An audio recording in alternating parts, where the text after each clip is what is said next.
Hello നമസ്കാരം. ഇന്നത്തെ video nano urea എന്ന വളത്തെക്കുറിച്ചും അതിൻ്റെ ഉപയോഗത്തെക്കുറിച്ചുമാണ്. നമുക്ക് നാനോ യൂറിയ ഡ്രോൺ ഉപയോഗിച്ച് എങ്ങനെ സ്പ്രേ ചെയ്യുന്നു എന്നുള്ളത് കാണാം. നാനോ യൂറിയ നമ്മൾ സാധാരണ ചെടിക്ക് മണ്ണിൽ നമ്മൾ യൂറിയ കൊടുക്കില്ലേ, അതിന് പകരമായിട്ട് ഇലവളമായിട്ട് കൊടുക്കാൻ പറ്റുന്നതാണ് നാനോ യൂറിയ.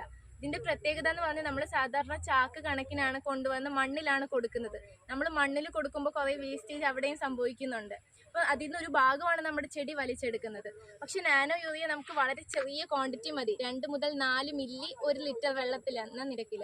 അപ്പോൾ അത്രയും കുറച്ച് ക്വാണ്ടിറ്റി മതി. നമ്മൾ ഇലവളമായിട്ടാണ് കൊടുക്കുന്നത്. അപ്പോൾ നമ്മൾ ഇലവളമായിട്ട് കൊടുക്കുമ്പോൾ പ്രത്യേകത, ഇതിന് ചെറിയ തരികളാണ്, നാനോ ചെറിയ തരികളാണ്. അപ്പം പെട്ടെന്ന് ഇലവഴി ആഴ്ന്നിറങ്ങാനും അപ്പോൾ പെട്ടെന്ന് ചെടിക്ക് ഇത് പെട്ടെന്ന് മൊത്തത്തിൽ വലിച്ചെടുക്കാൻ പറ്റും. ഏകദേശം 8% വിളവ് വർധനവും അങ്ങനെ നാനോ യൂറിയയ്ക്ക് ഉണ്ടാക്കാൻ സാധിക്കും.